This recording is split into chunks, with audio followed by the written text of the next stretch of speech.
Everyone, कक्षा 8 वाले बच्चे अध्याय 7 पढ़ रहे थे। पार्ट 1 और पार्ट 2 हमने पिछली वीडियो में डाल दिए अध्याय 7 के। आज हम पार्ट 3 का अध्ययन करेंगे, ठीक है, जिसमें हम जानेंगे मृदा का निर्माण कैसे होता है, ठीक है, मृदा कैसे बनती है, उसके बाद मृदा अपरदन क्या है, ठीक है, मृदा अपरदन की क्या परिभाषा होती है, मृदा अपरदन होने के क्या कारण है और मृदा अपरदन को कैसे रोका जा सकता है, उसके क्या उपाय हैं, ठीक है। तो सबसे पहले हम जानेंगे मृदा। मतलब मृदा का मतलब होता है मिट्टी। क्या होता है? मिट्टी।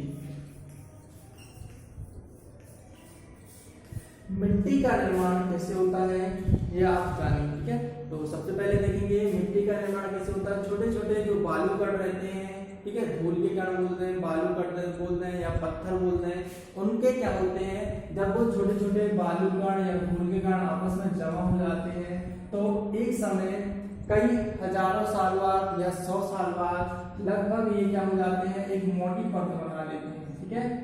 तो ये जो छोटे छोटे जो बालू कण रहते हैं वो 100 साल के बाद लगभग 1 सेंटीमीटर पर, कितने सेंटीमीटर, 1 सेंटीमीटर मोटी परत बना लेते हैं और लगभग 2.5 साल के बाद ये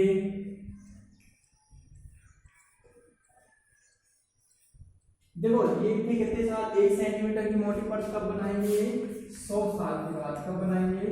100 साल के बाद। और ये 2.5 सेंटीमीटर की जो मोटी परत बनाएंगे वो बनाएंगे 1000 साल के बाद, ठीक है। तो मृदा का निर्माण जब छोटे छोटे कंकड़ पत्थर या बालू पत्थर या धूल के कण आपस में जब क्या होते हैं, मिल जाते हैं, तो लगभग 100 साल के बाद 1 सेंटीमीटर मोटी परत तथा 1000 साल के बाद 2.5 सेंटीमीटर मोटी मृदा की एक परत बनाते हैं, जिससे क्या होता है, मृदा का निर्माण होता है। मृदा का निर्माण कैसे होता है आपको समझ में आया कि जब धूल और बालू के छोटे छोटे पत्थर आपस में एक परतों का निर्माण, आपस में मिलकर हजारों साल बाद एक परत का निर्माण करते हैं, जिससे क्या होता है, मृदा का निर्माण होता है। तो हमने बता दिया लगभग 100 साल के बाद छोटे छोटे बालू कण मिलकर 1 सेंटीमीटर मोटी परत बनाते हैं और 1000 साल के बाद लगभग कितनी, 2.5 सेंटीमीटर मोटी परत बनाते हैं। बन जाएगा। अगली परिभाषा है मृदा अपरदन। किसकी है? मृदा अपरदन। मृदा अपरदन का अर्थ होता है मृदा का कटना या मृदा का फटना।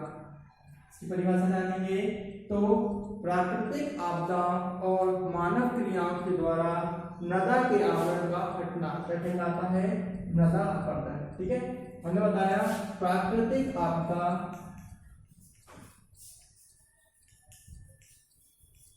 और मानव क्रिया के द्वारा मृदा के आवरण का हटना। मान लो ये हमारे यहाँ पे मिट्टी का एक ढेर बना हुआ है, यहाँ पे, ठीक है, मिट्टी का एक ढेर बना हुआ है।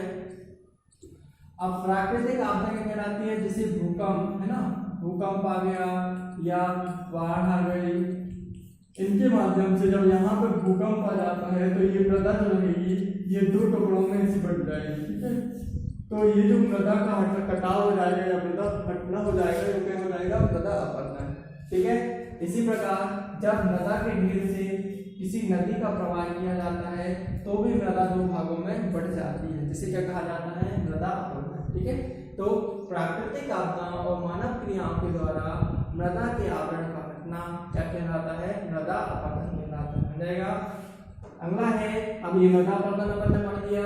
अब मृदा के हटने के क्या क्या कारण हो सकते हैं ना, क्या कारण है कि मृदा अपरदन होता है। तो पहला कारण हमने बता दिया क्या, ये, ठीक है, भूकंप जिन क्षेत्रों में आते हैं उन क्षेत्रों में क्या होता है, मृदा अपरदन अधिक होता है ना।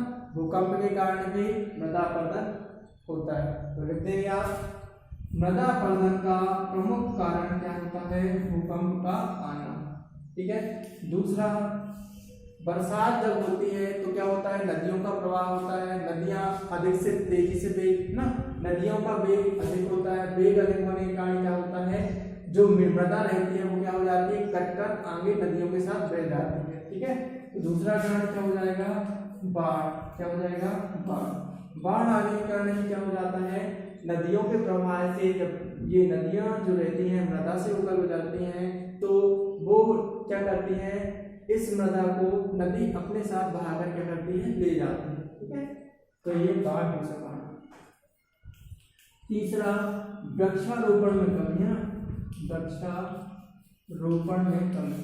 तो वृक्षारोपण में कमी, जहां पर वृक्ष अधिक होते हैं वहां क्या होती है, वहां की जो जमीन रहती है एक दूसरे को क्या करती है, जकड़ी रहती है ना, मजबूत रूप बनाए रहती है। तो वहां पर जो पानी जाता है तो मृदा क्या नहीं हो पाती, कटाव नहीं हो पाता, मृदा का किसी प्रकार से कोई कटाव नहीं हो पाता, कट नहीं पाती है, जिससे मृदा का अपरदन नहीं होता है। लेकिन यदि जिन क्षेत्रों में वृक्षारोपण में कमी होगी वहां पर क्या हो जाएगा, मृदा अपरदन शीघ्र हो जाएगा, ठीक है। तो वृक्षारोपण में कमी मृदा अपरदन का एक प्रमुख कारण है। अगला आएगा उपाय। क्या आते हैं, उपाय। मृदा अपरदन के कौन कौन से उपाय होते हैं, कैसे अपन मृदा के कटाव को रोक सकते हैं। तो पहला हमने बताया, यहाँ पे देखा वृक्षारोपण में कमी। यदि पहला ये लिख लो, यदि अधिक से अधिक वृक्षारोपण किया जाए तो क्या कर सकते हैं अपन, मृदा के कटाव को रोक सकते हैं। तो पहला उपाय ये हो जाएगा कि अधिक से अधिक क्या किया जाए, वृक्षारोपण किया जाए, ठीक है। दूसरा देखेंगे, दूसरा कारण क्या है कि जो पहले से वृक्ष लगे हैं, ठीक है, जो वृक्ष पहले से वनों पर या किसी स्थानों में लगे हैं उनका क्या किया जाए, संरक्षण किया जाए, है ना। तो वनों या वृक्षों का संरक्षण, जैसे रोड किनारे जो वन वृक्ष लगे रहते हैं उनको काट दिया जाता है, उनका संरक्षण किया जाए, है ना। आवास की समस्या हेतु वनों को काटा जा रहा है, तो ऐसी स्थिति में उन वृक्षों या वनों का क्या किया जाए, संरक्षण किया जाए। तीसरा, भूमि उद्धार।